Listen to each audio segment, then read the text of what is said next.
Question 8. USA અને Canada જેવા દેશમાં તાપમાન ફેરેનહીટમાં મપાય છે. ભારત જેવા દેશમાં તાપમાન સેલ્સિયસમાં મપાય છે. અહીં ફેરેનહીટનું સેલ્સિયસમાં રૂપાંતર કરતું સુરેખ સમીકરણ આપેલ છે. F = 9/5 × C + 32. ક્વેશ્ચન 1. ઉપર દર્શાવેલ સુરેખ સમીકરણમાં એક્સ અક્ષ પર સેલ્સિયસ અને વાય અક્ષ પર ફેરનહીટ લઈ આલેખ દોરો. ક્વેશ્ચન 2. જો તાપમાન 30°C હોય તો ફેરનહીટમાં શું તાપમાન થાય? ક્વેશ્ચન 3. જો તાપમાન 95° હોય તો સેલ્સિયસમાં તાપમાન કેટલું હોય? ક્વેશ્ચન 4. જો તાપમાન 0°C હોય તો ફેરનહીટમાં તાપમાન કેટલું હોય? અને જો તાપમાન 0° હોય તો સેલ્સિયસમાં તાપમાન કેટલું હોય? ક્વેશ્ચન 5. ફેરનહીટ અને સેલ્સિયસમાં સંખ્યાત્મક રીતે સમાન હોય તેવું તાપમાન હોય? અને જો હા તો તે શોધો. તો અહીં આપણને ઇક્વેશન આપેલું છે. F = 9/5 × C + 32. આ ઇક્વેશનમાં આપણે Cની જુદી જુદી વેલ્યુ લઈશું, કેલ્ક્યુલેશન કરીશું અને Fની વેલ્યુ શોધીશું. તો જો આ ઇક્વેશનમાં આપણે C = 10 લઈએ તો F = 9/5 × 10 + 32 મળે. હવે આને આપણે સાદુરૂપ આપીએ તો 5 × 5 અને 5 × 10 એટલે F = 9 × 2 એટલે 18 + 32 મળે. એટલે 18 + 32 એટલે F = આપણે 50 મળશે.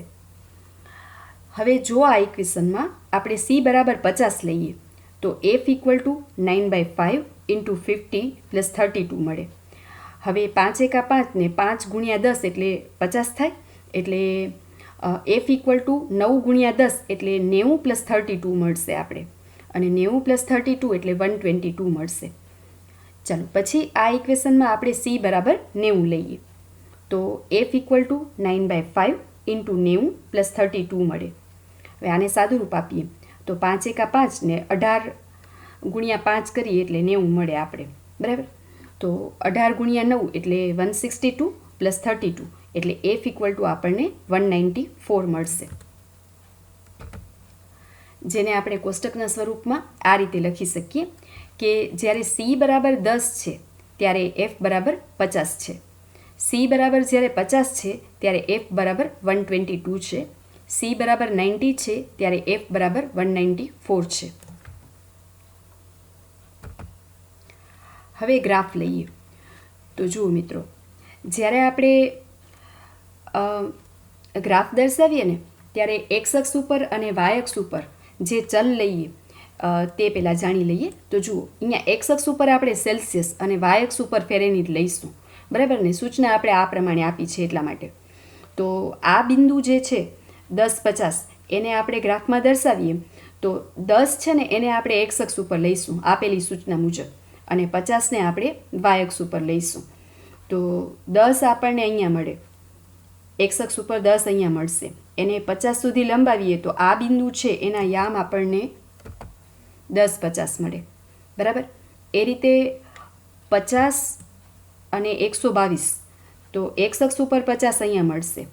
એને 122 સુધી લંબાવીએ તો અહીંયા મળે. બરાબર. એટલે એના આ જે બિંદુ છે એના યામ આપણને 50 અને 122 મળશે.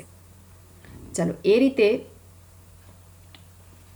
90 અને 194 તો એક્સ અક્ષ ઉપર 90 આપણને અહીંયા મળશે. હવે આ બિંદુને આપણે 194 સુધી લંબાવીએ તો અહીંયા આવીએ એટલે આ બિંદુના યામ આપણને 90, 194 મળશે. બરાબર. ચાલો હવે આપણને જે બીજો ક્વેશ્ચન પૂછ્યો છે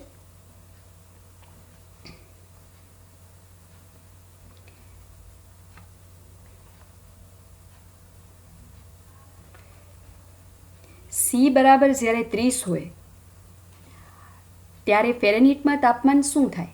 બરાબર. તો આપણે આ જે ઇક્વેશન છે એમાં C = 30 લઈએ તો F = 9/5 × 30 + 32 એને સાદુરૂપ આપીએ તો 5 × 5 ને 5 × 6 30 એટલે 9 × 6 એટલે 54 થશે. તો F = 54 + 32 એટલે 86 મળશે આપણે. બરાબર. એટલે જો તાપમાન 30 અંશ સેલ્સિયસ હોય તો ફેરેનહીટમાં તાપમાન કેટલું થશે? 86 અંશ. બરાબર. ચાલો એના પછી ત્રીજો ક્વેશ્ચન છે F ઇક્વલ ટુ 95 અંશ ફેરનહીટ હોય તો સેલ્સિયસમાં તાપમાન કેટલું હોય? બરાબર. તો એના માટે આપણે જે આ ઇક્વેશન છે એમાં આપણે F ઇક્વલ ટુ 95 લઈએ તો 95 equal to 9/5 into C plus 32 મળે. હવે સાદુરૂપ આપીએ તો આ 32 જે છે ને એ રાઇટ હેન્ડ સાઈડમાં અત્યારે પ્લસ છે, લેફ્ટ હેન્ડ સાઈડમાં જશે તો માઇનસ થઈ જશે. એટલે નેક્સ્ટ સ્ટેપમાં આપણે શું મળશે? તો 9/5 into C equal two 95 minus 32. Therefore 9/5 into C equal two 63 મળે આપણે. બરાબર. હવે આ 5 ભાગાકારમાંથી બરાબરની બીજી બાજુએ જાય તો ગુણાકારમાં જતા રહે. એ રીતે 9 છે એ ગુણાકારમાંથી બરાબરની બીજી બાજુએ જાય તો ભાગાકારમાં જતા રહે. એટલે C ઇક્વલ ટુ આપણે શું મળશે? તો 63 ઇન્ટુ 5 ડિવાઈડ બાય 9 ને એને સાદુરૂપ આપીએ તો 9 એકા 9 9 સત્તા 63, 7 ગુણ્યા 5 એટલે C ઇક્વલ ટુ આપણે 35 મળશે. બરાબર. એટલે આ ક્વેશ્ચનનો આન્સર શું આવશે? જો તાપમાન 95 અંશ ફેરનહીટ હોય તો સેલ્સિયસમાં તાપમાન આપણે 35 અંશ સેલ્સિયસ મળે છે. ક્વેશ્ચન 4. તાપમાન જો 0 અંશ સેલ્સિયસ હોય તો ફેરનહીટમાં તાપમાન કેટલું થાય?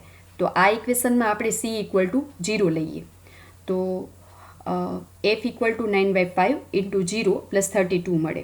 સાદુરૂપ આપીએ 9/5 ઇન્ટુ 0 એટલે 0 થઈ જાય, 0 પ્લસ 32 એટલે F ઇક્વલ ટુ આપણે 32 મળશે.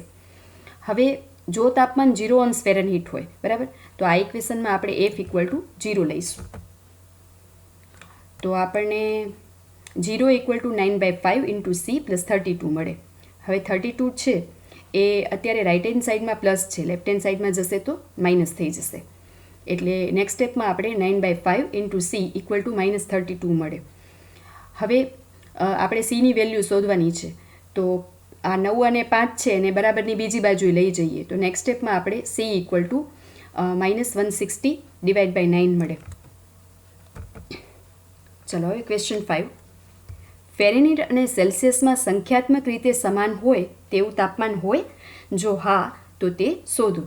તો આપણે છે ને સંખ્યાત્મક રીતે સમાન ફેરનહીટ અને સેલ્સિયસમાં સંખ્યાત્મક રીતે સમાન હોય તેવું તાપમાન શોધવાનું છે. એટલે આ જે ઇક્વેશન છે ને એમાં આપણે C બરાબર F લઈએ તો F ઇક્વલ ટુ 9/5, Cની જગ્યાએ F લખીશું તો 9/5 ઇન્ટુ F પ્લસ 32 મળે. હવે આ 9/5 ઇન્ટુ F રાઇટ હેન્ડ સાઈડમાં પ્લસ છે, લેફ્ટ હેન્ડ સાઈડમાં જશે તો માઇનસ થઈ જશે. એટલે નેક્સ્ટ સ્ટેપમાં આપણે F minus 9/5 into F equal to 32 મળે. અને આને આપણે સાદુરૂપ આપીએ તો 5F minus 9F divide by 5 equal to 32 મળે. એટલે કે